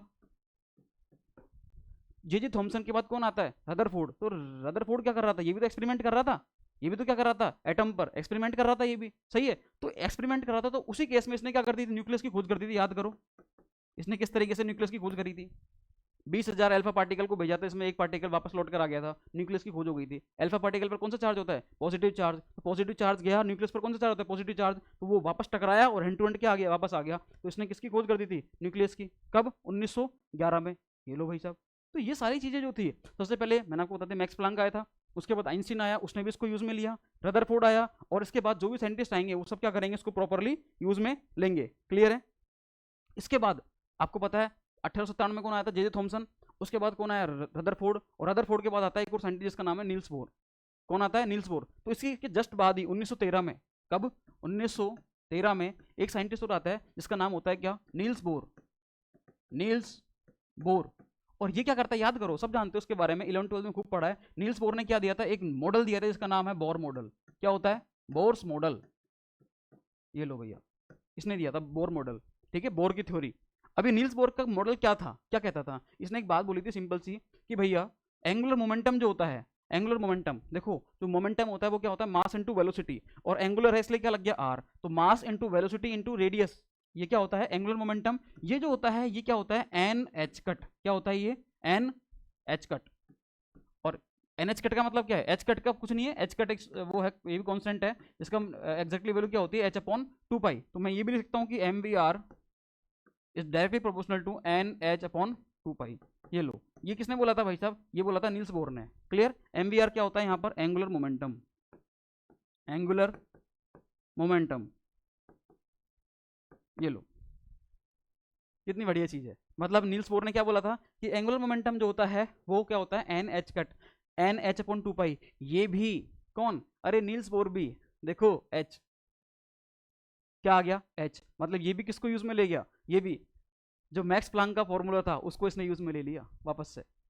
सही है? तो मेरे हिसाब से आप देखो, आप खुद देखो, आइंस्टीन हुआ, नील्स बोर हुआ, इसके अलावा भी डी ब्रोगली आएगा वो भी। मतलब ये बड़े बड़े साइंटिस्ट जिनके बारे में आप पढ़ते हो, इसने मैक्स प्लांक को क्या किया? फॉलो किया है, उसकी इक्वेशन को लिया है इसने। तो मैक्स प्लांक कितनी तगड़ी चीज होगा यार, जिसको सब काम में ले रहे हैं इसको। ये इसीलिए ये सब उसको क्या बोलते थे? पापा, father of quantum mechanics. Clear? देखो, तो एंगुलर मोमेंटम क्या है? N H upon 2 pi. ये किसने बोल दिया? ये बोल दिया किसने? हाँ जी, नील्स बोर ने। इसी के जस्ट बाद आता है कौन? 1900, हाँ जी, 24 में एक बहुत तगड़ा साइंटिस्ट आता है जिसका नाम है, बोलूंगा नहीं भाई साहब मैं यार, 1924 में एक बहुत गजब का साइंटिस्ट आता है जिसका नाम है डी ब्रोगली। इसका नाम क्या है? De Broglie. ये लो भाई साहब, डी ब्रोगली। ये ऐसा साइंटिस्ट है अब देखो काम तो बहुत कर रहा था ये, ठीक है, मैं थोड़ा समझाने के लिए बोलूंगा ऐसा। इसने खुद ने तो कुछ किया नहीं, और दो साइंटिस्ट हैं उनको आपस में भिड़ा दिया। इसने दो साइंटिस्ट को आपस में भिड़ाया था। अब वो दोनों साइंटिस्ट कौन कौन से थे? देखो, इसने मैक्स प्लांक को भी पकड़ा, इसने आइंस्टीन को भी पकड़ा, इसने आइंस्टीन को भी पकड़ा। अच्छा, मैं आपको एक बात और बताना भूल गया कि आइंस्टीन ने एक बात और दी थी। क्या दी थी इसने? आइंस्टीन ने यहीं पर एक फॉर्मूला और दे गया था। ये मतलब ये फॉर्मूला तो दिया ही था इसने, ई बराबर एम सी स्क्वायर भी दे गया था ये, ई बराबर एम सी स्क्वायर ये भी दे गया था ये, ठीक है, ध्यान रखना, ई बराबर एम सी स्क्वायर भी आइंस्टीन का ही फॉर्मूला है ये। क्लियर? हाँ जी। तो 1924 में क्या हुआ, डी ब्रोगली जो है, डी ब्रोगली, इसने क्या किया, इसने दो साइंटिस्ट को आपस में भिड़ाया था। अब भैया दो साइंटिस्ट कौन कौन से हैं? वो दो साइंटिस्ट हैं, एक तो अपना मैक्स प्लांक, और एक कौन है, यही आइंस्टीन जो भी मैंने बताया। मतलब हुआ क्या था कि जो मैक्स प्लांक था, मैक्स प्लांक, उसने क्या बोला था, उसने बोला था भैया कि ई बराबर क्या होता है, एच न्यू। और जो आइंस्टीन था, आइंस्टीन, इसने क्या बोला था, ई बराबर क्या होता है, एम सी स्क्वायर। सही है। इसने बोला भैया एक मिनट रुक, ये इक्वेशन नंबर 1, ये इक्वेशन नंबर 2, ई बराबर क्या होता है एच न्यू, ई बराबर क्या होता है एम सी स्क्वायर। तो भैया दोनों जब बराबर हैं तो मैं क्या कर देता हूँ, दोनों को बराबर कर देता हूँ from equation 1 and 2, from equation 1 and 2। ये लो भैया, क्या हो जाएगा, एच न्यू, ई से तो ये कट गया, एच न्यू बराबर एम सी स्क्वायर। सही है। एच न्यू को खोल दो यहाँ से, एच न्यू को कैसे खोलोगे, न्यू बराबर क्या होता है, सी अपॉन लेमड़ा। भैया न्यू बराबर क्या होता है, सी अपॉन लेमड़ा, तो खोल दो इसको, एच सी अपॉन लेमड़ा, और इधर क्या हो गया, एम सी स्क्वायर, यही होता है। सही है। अब देखना, सी से तो कौन गया भाई साहब, एक सी गया, बचा क्या यहाँ पर, H upon lambda is equal to M C. सही है। सी क्या है यहाँ पर, वेलोसिटी ऑफ लाइट, क्या है, वेलोसिटी, अल्टीमेटली है तो वेलोसिटी ना भाई साहब, ये अल्टीमेटली है तो क्या, वेलोसिटी। तो मैं क्या करूंगा यहाँ से, हाँ जी, इस लेमडा की वैल्यू निकालूंगा, किसकी निकालूंगा, लेमडा की। तो मैं लेमडा को अगर देखता हूँ तो क्या होगा, एच अपॉन कौन हो जाएगा, M C, H upon M C. और सी को मैं वी लिख दे सकता हूँ, क्यों, क्योंकि सी भी क्या है, वेलोसिटी, और वी भी क्या है, वेलोसिटी। तो सी को मैंने क्या कर दिया, रिप्लेस कर दिया वी से, तो लेमडा बराबर क्या हो गया, एच अपॉन एम वी। सही है। एक तो मेरे पास ये आ गया रिलेशन। और हाँ जी, मास इंटू वेलोसिटी क्या होता है भाई साहब, मास इंटू वेलोसिटी बताओ, मास इंटू वेलोसिटी क्या होता है भैया, पी, पी मतलब क्या होता है, संवेग, मतलब मोमेंटम। क्या होता है, संवेग, संवेग का मतलब मोमेंटम, मोमेंटम। ये लो भाई साहब, क्लियर है। अब देखो, एच, एच आ गया अपॉन एम डॉट वी, या एम डॉट वी बराबर क्या होता है, पी। ये दो फॉर्मूले आ गए मेरे पास। अब इन पर मैं तो कहता हूं, एक नहीं, दो नहीं, पांच नहीं, 10 नहीं, 1000 जितने स्टार आप लगा सकते हो उतने स्टार लगा लो इस चीज पर, क्योंकि ये जो काम की चीज है ना भाई साहब, ये तो क्या ही बताऊं मैं इसको, तो भाई यार ये तो बहुत गजब की चीज है ये चीज सारी। मतलब लैम्बडा बराबर क्या होता है, एच अपॉन पी, या लैम्बडा बराबर क्या है, H upon M V. Clear है। अब इसने क्या बोला इस रिलेशन से, जब दोनों साइंटिस्ट को इसने बढ़ाया, तो बढ़ाने के बाद क्या हुआ, मतलब एक तो किसको बढ़ाया इसने, प्लांक को और एक आइंस्टीन को, दोनों को इसने क्या कर दिया, दोनों के इक्वेशन को इक्वल कर दिया। इसने बोला और बोल के चला गया, इसने बोला कि पदार्थ की द्वैत प्रकृति होती है। बस इसने क्या बोला कि ड्यूअल नेचर ऑफ क्या होता है, मैटर होता है, dual nature of matter, dual nature of matter. ओहो, क्या बोल गया ये, क्या बोल गया ये बहुत गजब की बात बोल गया। ये क्या हुआ भैया, बहुत गजब की बात बोल गया, ड्यूअल नेचर ऑफ मैटर।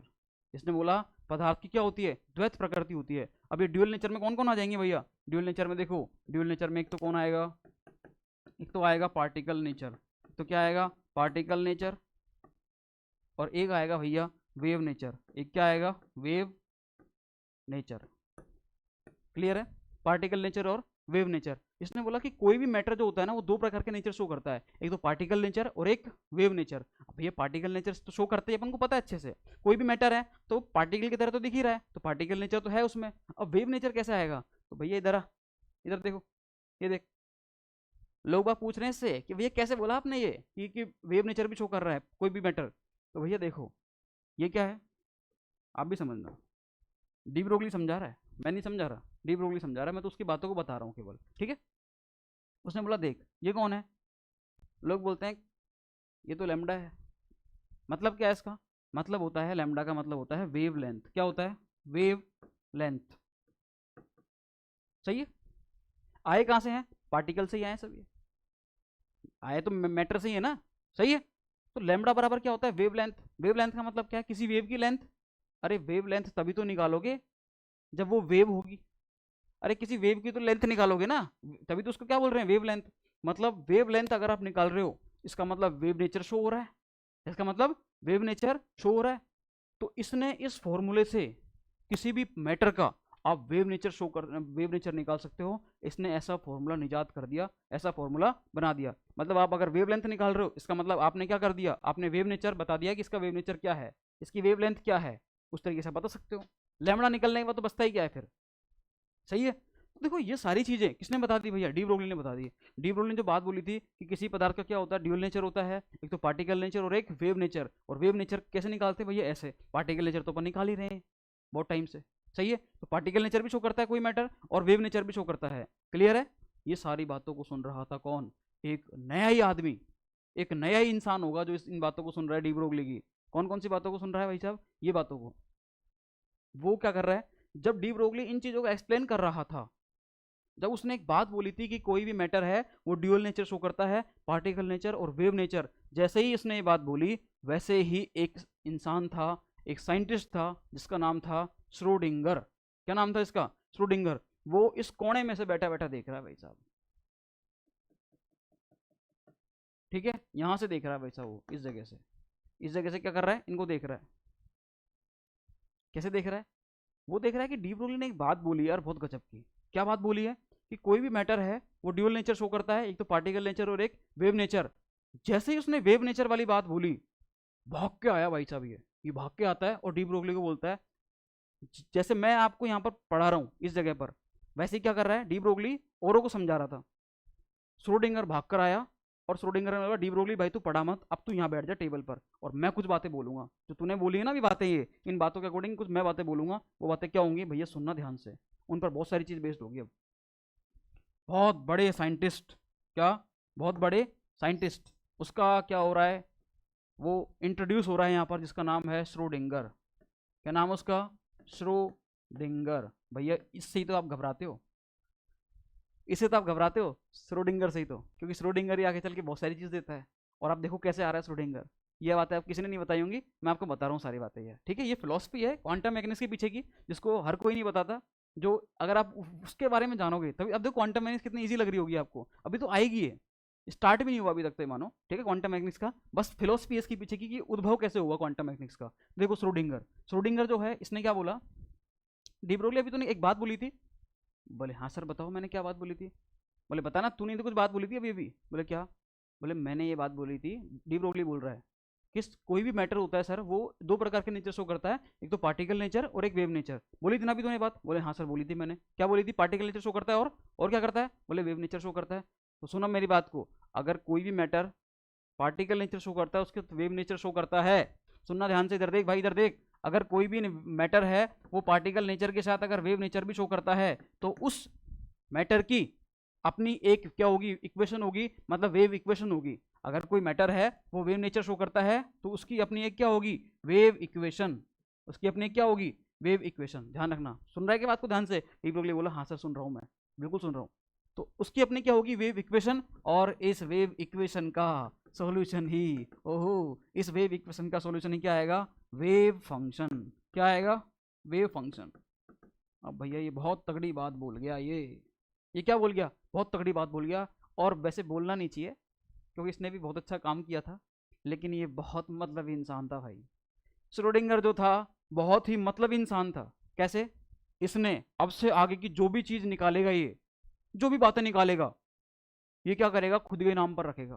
क्या करेगा, ये खुद के नाम पर। कैसे रखेगा, ये बोलेगा भाई साहब कोई भी मैटर है वो अगर वेव नेचर शो करता है, तो उसकी अपनी एक वेव इक्वेशन होगी, जिसका नाम होगा श्रोडिंगर वेव इक्वेशन। हर चीज के आगे खुद का नाम लगाएगा भाई साहब, हर चीज के आगे। पता नहीं क्या इसको पढ़ी है यार, श्रोडिंगर वेव इक्वेशन। उसका जो सॉल्यूशन आएगा वो क्या आएगा, वेव फंक्शन। इसको भी खुद का नाम देगा, श्रोडिंगर वेव फंक्शन। आपसे पूछा जाता है बहुत सारे एग्जाम में कि श्रोडिंगर वेव फंक्शन क्या होता है, श्रोडिंगर वेव इक्वेशन क्या होती है, श्रोडिंगर ने किन किन बातों के बारे में बताया। तो भैया इन इन बातों के बारे में बताया था। किसने, श्रोडिंगर ने। क्लियर है, तो इन बातों का ध्यान रखना। और देखो थोड़ा सा आगे, श्रोडिंगर ने क्या बोला, डी ब्रोगली की बातों को पकड़ा था कि कोई भी मैटर है अगर वो वेव नेचर शो करता है, तो उसकी अपनी एक वेव इक्वेशन होगी, जिसका सॉल्यूशन क्या आएगा, वेव फंक्शन। और उस वेव फंक्शन को उसने खुद के नाम पर रख दिया, क्या, श्रोडिंगर वेव फंक्शन। और इसने एक बात और बोली कि उस मैटर का जो वेव फंक्शन आ रहा है, उस सिस्टम का जो वेव फंक्शन आ रहा है, उस वेव फंक्शन में उस सिस्टम की सारी इंफॉर्मेशन क्या होती है, फीड होती है। कंप्लीट इंफॉर्मेशन उस सिस्टम उस वेव फंक्शन में रहती है। मतलब ये जो श्रोडिंगर वेव फंक्शन है, इस श्रोडिंगर वेव फंक्शन में उस सिस्टम की सारी जानकारी क्या रहेगी, फीड रहेगी, उसमें निहित रहेगी। क्या रहेगी, निहित रहेगी। और इस श्रोडिंगर वेव फंक्शन को वो कुछ इस तरीके से शो करता है साई से। किससे शो करता है, साई भगवान से। किस शो करेगा, साई भगवान से। अब ये साई जो है यही तो शो होगा, थंबनेल पर भी आपने देखा होगा, एच साई बराबर ई साइन। हालांकि उसके बारे में बताऊंगा, आइगन वैल्यू इक्वेशन है वो हैमिल्टोनियन ऑपरेटर की, तो वो सारी चीजें जो हैं वो भी आएंगी, डरना नहीं उनसे भी। क्या ऑपरेटर होता है, क्या वेव, अरे छोटी छोटी न्यू है, क्वांटम मैकेनिक्स अभी देखना। धीरे धीरे जब आप मेरे लेक्चर्स को पढ़ोगे, समझोगे, नोट्स बनाओगे और याद करोगे अच्छे से, तो देखना क्वांटम मैकेनिक्स न्यू सॉल्व होगी।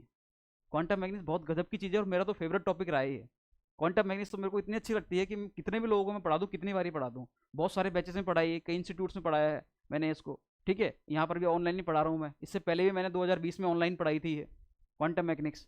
आप देखना मेरे लेक्चर्स होंगे यूट्यूब पर ही होंगे, बहुत सारे लेक्चर्स मेरे, कम से कम 50 लेक्चर है मेरे क्वांटम मैकेनिक्स के, कंप्लीट पढ़ाई हुई है मैंने। तो उसी बेस पर मैं वापस से पढ़ा रहा हूँ यहाँ पर ये, कि उस टाइम की मैं कुछ अपडेट किया है मैंने, और अपडेट किया है उसी चीज़ को मैं यहाँ पर वापस से इनिशिएट कर रहा हूँ, ठीक है। तो देखो श्रोडिंगर ने क्या किया हुआ है, श्रोडिंगर ने बताया था कि श्रोडिंगर वेव फंक्शन होता है, इस फंक्शन में उस सिस्टम की सारी इंफॉर्मेशन क्या रहेगी, फीड रहेगी, ध्यान रखना ये वाली बात, क्लियर। तो अब इससे पूछा गया कि ठीक है यार श्रोडिंगर, आपने बोला कि हर सिस्टम का अपना एक वेव फंक्शन होगा, उसमें सारी इंफॉर्मेशन फीड होती है, तो अब निकालोगे कैसे। कि क्लासिकल मैकेनिक्स में तो बहुत आसान था निकालना। क्लासिकल मैकेनिक्स में तो क्या होता था कि क्लासिकल मैकेनिक्स में अगर आपको कोई ऑब्जर्वेबल की वैल्यू निकालनी है, आपको फिजिकल एंटिटी की वैल्यू निकालनी है, चाहे काइनेटिक एनर्जी हो, पोटेंशियल एनर्जी हो, पोजीशन हो, लीनियर मोमेंटम हो, एंगुलर मोमेंटम हो, जो भी चीज़ निकालनी होती थी, अपन क्या करते थे, न्यूटन बेस्ड फॉर्मूला लगाते थे और उस फॉर्मूले में वैल्यू पुट करते थे और अपने पास वो वैल्यू आ जाती थी। आप कैसे निकालोगे, आप कैसे करोगे भाई। तो इससे बोला गया कि भैया आप बताओ। तो बोला देखो मैं कुछ बातें बताऊंगा आपको, मैं कुछ बातें बताऊंगा और वो बातें जो रहेंगी वो कुछ अजम्पशंस पर बेस्ड रहेंगी। मतलब अजम्पशंस का मतलब होता है कि मैं अज्यूम कर रहा हूं उनको, उनका रियल में कोई मीनिंग नहीं है, उनका रियल में कोई मीनिंग नहीं है, बस मैं बातें बताऊंगा, उन बातों को मान लेना।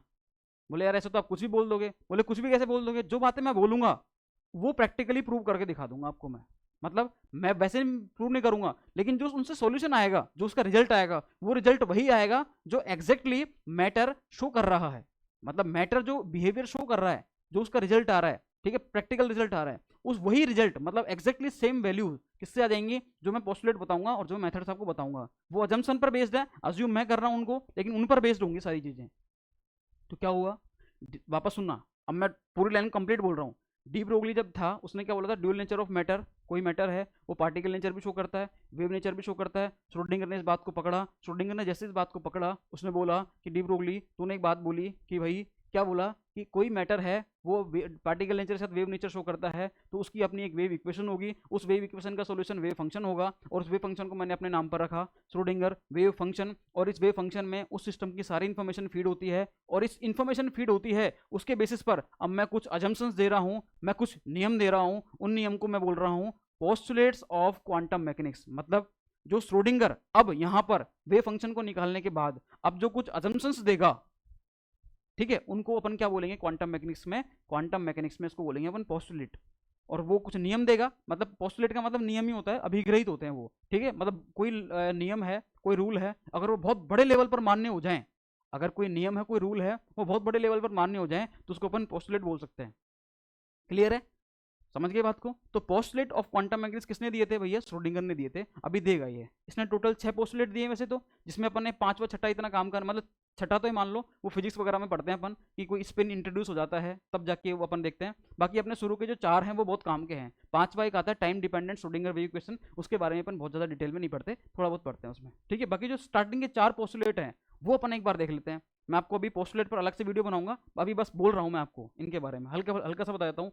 पोस्टुलेट है क्या ये, इसने मतलब जो अजम्पशंस दिए थे वो अजम्पशंस कैसे दिए थे, सुनना। इसने पहला जो अजम्पशन दिया था, जो पहला जो पोस्टुलेट था इसका, वो इसने क्या बात बोली थी, इसने बोला था कि कोई भी सिस्टम होता है ना, कोई भी सिस्टम, उसमें कोई भी सिस्टम होता है उसका अपना एक क्या होता है, वेव फंक्शन, और उस वेव फंक्शन में उसकी सारी इन्फॉर्मेशन क्या होती है, फीड होती है। मतलब कोई भी सिस्टम होगा उसका क्या होगा, एक वेव फंक्शन होगा, उस वेव फंक्शन में उसकी क्या होगी, सारी इन्फॉर्मेशन क्या होगी, फीड होगी, कंप्लीट इन्फॉर्मेशन। बस आपको निकालना आना चाहिए उस इक्वेशन को, उस वैल्यू को। तो भैया कौन सी इन्फॉर्मेशन फीड है और कैसे निकालेंगे, तो इसमें मतलब भाई रुक तो सही एक बार, बात तो सुन।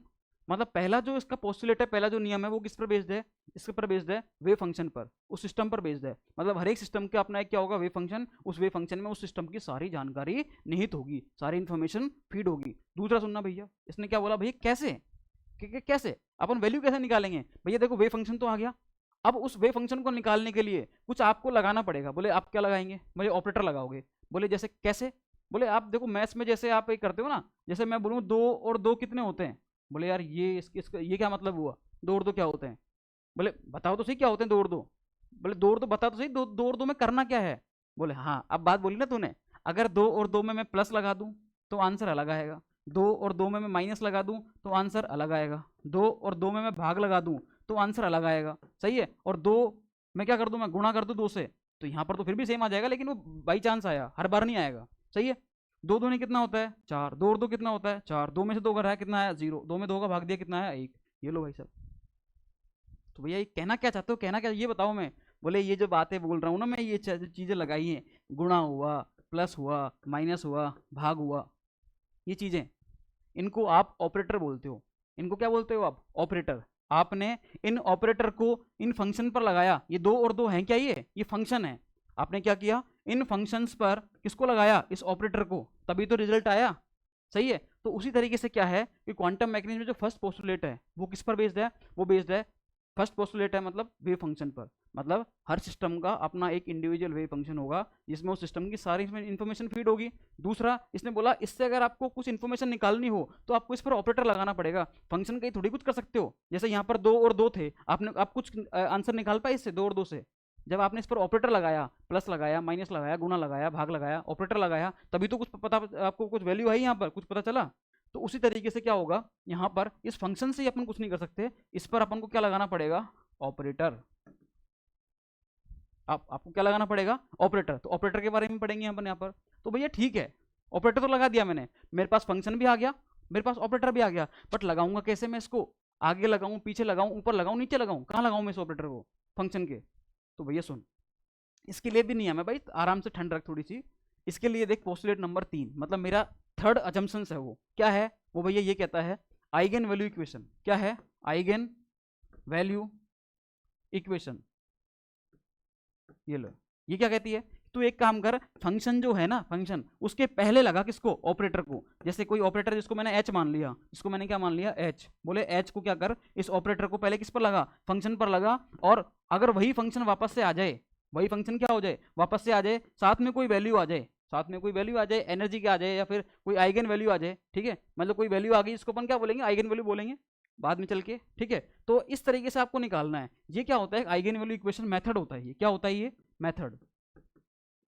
बोले ठीक है सर, आपने मतलब काफी सारी चीजें बता दी। क्लासिकल मैकेनिक्स तो क्या करते थे, फॉर्मूले से सीधा आंसर निकालते थे। क्वांटम में हम क्या करते हैं, पहले भैया जो सिस्टम है उस सिस्टम का वेव फंक्शन निकालते हैं, उस वेव फंक्शन को निकालने के बाद उस पर जो अपन को वैल्यू निकालनी होती है, मतलब चाहे काइनेटिक एनर्जी निकालनी हो, चाहे पोटेंशियल एनर्जी निकालनी हो, पोजीशन निकालना हो, मोमेंटम निकालना हो, उसका ऑपरेटर अपन क्या करेंगे, उसको पुट कर देंगे किस पर, फंक्शन पर। तो भैया कैसे करेंगे, तो भैया भाई रुक जा, तीसरा मेथड भी अपने पास, तीसरा पोस्टुलेट भी है, क्या है, आइगन वैल्यू इक्वेशन या आइगन वैल्यू मेथड। तो पहले क्या करेंगे, आप उस ऑपरेटर को लो, वे फंक्शन पर लगाओ, और वे फंक्शन पर लगाने के बाद जो भी वैल्यू आएगी और वे फंक्शन आएगा, उसको अपन क्या बोलेंगे, जो वैल्यू आएगी ये वाली ई, ये मेरी वही वैल्यू होगी जो ऑब्जर्वेबल की वैल्यू आपको निकालनी है। जैसे आपको निकालना है लीनियर मोमेंटम, तो लीनियर मोमेंटम का ऑपरेटर लगाओ, जिस सिस्टम के लिए निकालना है उस सिस्टम का वे फंक्शन लगाओ, और वही फंक्शन वापस आ जाता है, साथ में कोई वैल्यू आती है, तो ये वैल्यू जो होगी ये किसकी होगी, उस लीनियर मोमेंटम की होगी, ठीक है। अब लीनियर मोमेंटम क्लासिकल मैकेनिक्स में तो आप बहुत आसानी से निकाल लेते थे,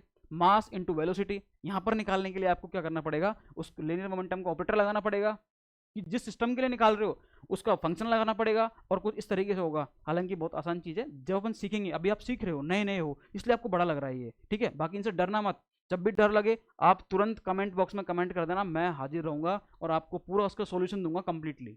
क्लियर है, अच्छे से बताऊंगा आपको मैं इनके बारे में, डरना नहीं। क्वांटम मैकेनिक्स में किसी को भी फोबिया नहीं आना चाहिए, क्योंकि इस वीडियो का थंबनेल ही क्या है, फोबिया दूर करना भाई, एक वीडियो में ही यहाँ से ही दूर होगा। अगर आपने इसका इवोल्यूशन समझ लिया, आपने इसकी फिलोसफी समझ ली, आपने ये समझ लिया कि इसकी आवश्यकता क्यों पड़ी क्वांटम मैकेनिक्स की, तो भैया आगे ये चीज़ें बहुत आसान होती चल जाएंगी फिर ये। लेकिन अगर आपने स्टार्टिंग से आपने फोबिया बना लिया, आपको कोई डाउट आया तो डाउट मत रहने देना, डाउट ही क्या करता है, आगे फोबिया क्रिएट करता है फिर वो। क्लियर, तो ध्यान रखना ये।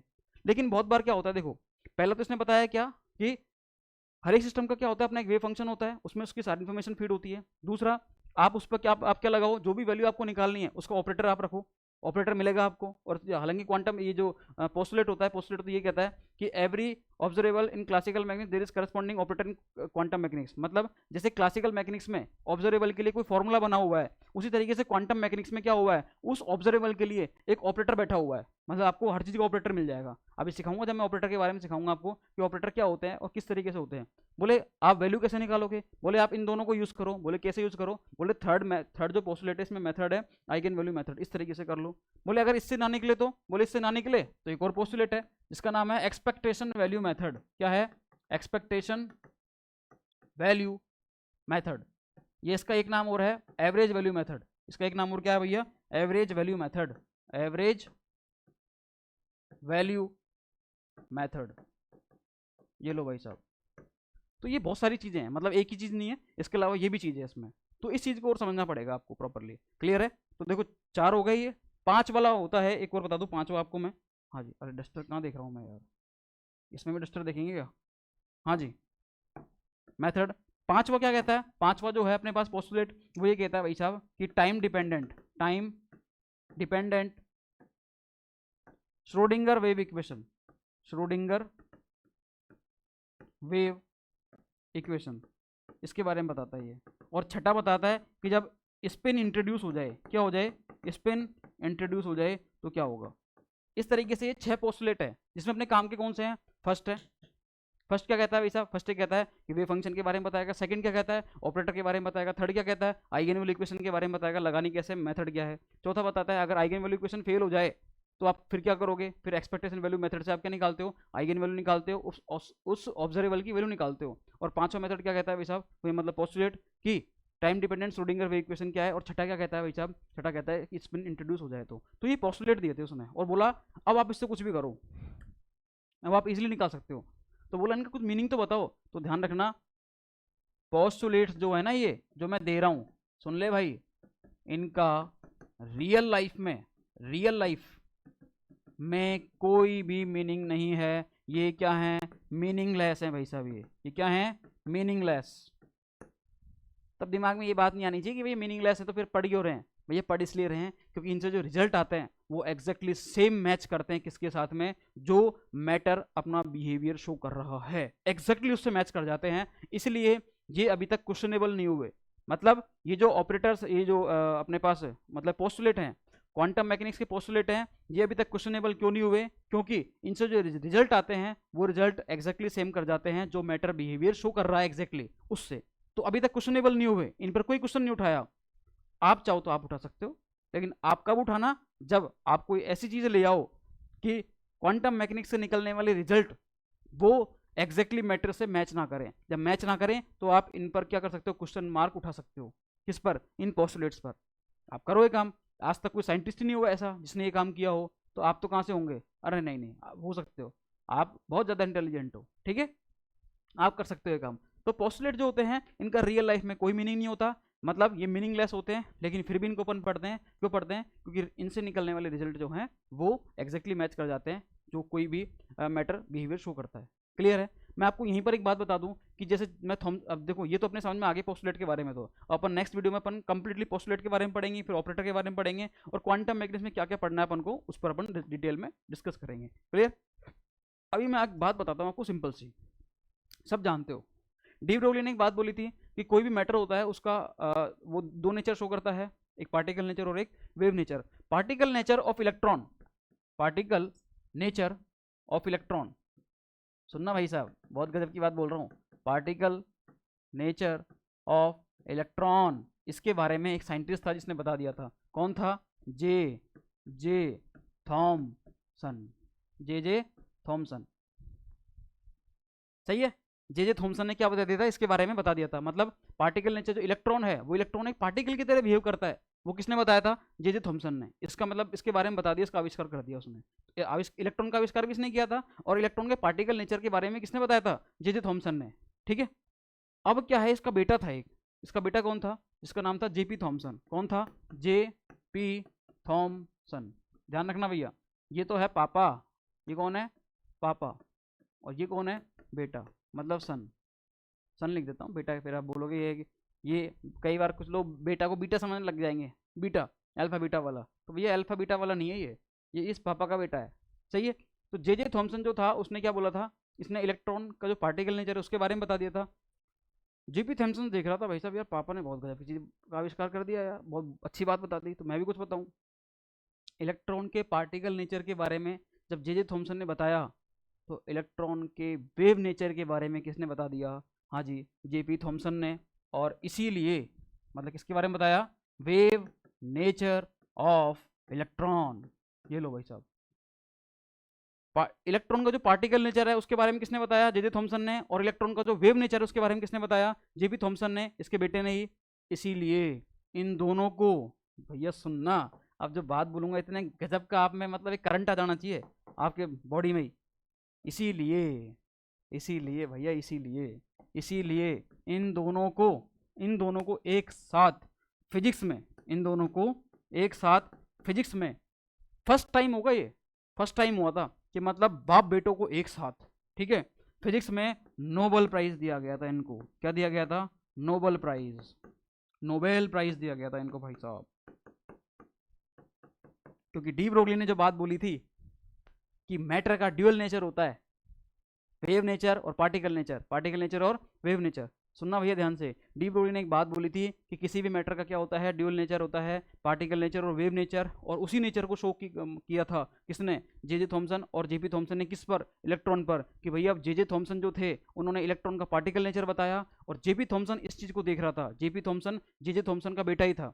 तो जेपी थॉमसन जब इसको देख रहा कि भैया पापा ने बता दिया कि इलेक्ट्रॉन का क्या होता है? पार्टिकल नेचर, तो मैं भी कुछ बताऊं। तो जेपी थॉमसन ने, जे थॉमसन का जो बेटा था, उसने इलेक्ट्रॉन के वेव नेचर के बारे में बता दिया। और इनको इतिहास में पहली बार, फिजिक्स में, इतिहास मतलब हिस्ट्री, वैसे हिस्ट्री, वैसे वाली हिस्ट्री नहीं, मतलब इनको हिस्ट्री में पहली बार क्या हुआ ये कि फिजिक्स के केस में, फिजिक्स सब्जेक्ट में इनको दोनों को क्या मिला था? नोबेल प्राइज मिला इनको।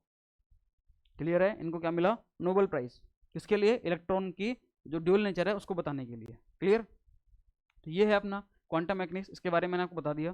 मेनली इवोल्यूशन कैसे हुआ, क्यों इसकी आवश्यकता पड़ी, है क्या चीज़, और इसके पीछे फिलोसफी क्या है। तो मेरे हिसाब समझ में आ गया होगा। बहुत बेसिक सी चीज़ है। 4-5 साइंटिस्ट आए, उनको थोड़ा देख लेना, वापस पढ़ लेना, वीडियो को 2-3 बार देखना, अच्छे से देखना, प्रॉपरली देखना। कुछ डाउट आए तो कमेंट कर देना, ठीक है। बाकी चीज़ मैं दोबारा लेकर आऊँगा नेक्स्ट क्लास में। और ये रहे अपनी क्वांटम मैकेनिक्स की फिलोसफी वाली क्लास, इवोल्यूशन वाली क्लास, नीड वाली क्लास की आवश्यकता क्यों पड़ी। अब अपन देखेंगे कि क्वांटम मैकेनिक्स होती क्या है, इसमें क्या क्या पढ़ते हैं अपन, और साथ में इसके पोस्टुलेट के बारे में। और फिर अपन श्रोडिंगर वेव इक्वेशन को स्टार्ट कर देंगे, ठीक है। पहले अपन कुछ बेसिक मैथ्स वगैरह पढ़ेंगे, फिर अपन क्वांटम मैकेनिक्स को स्टार्ट करेंगे। तब तक के लिए thank you so much, bye bye.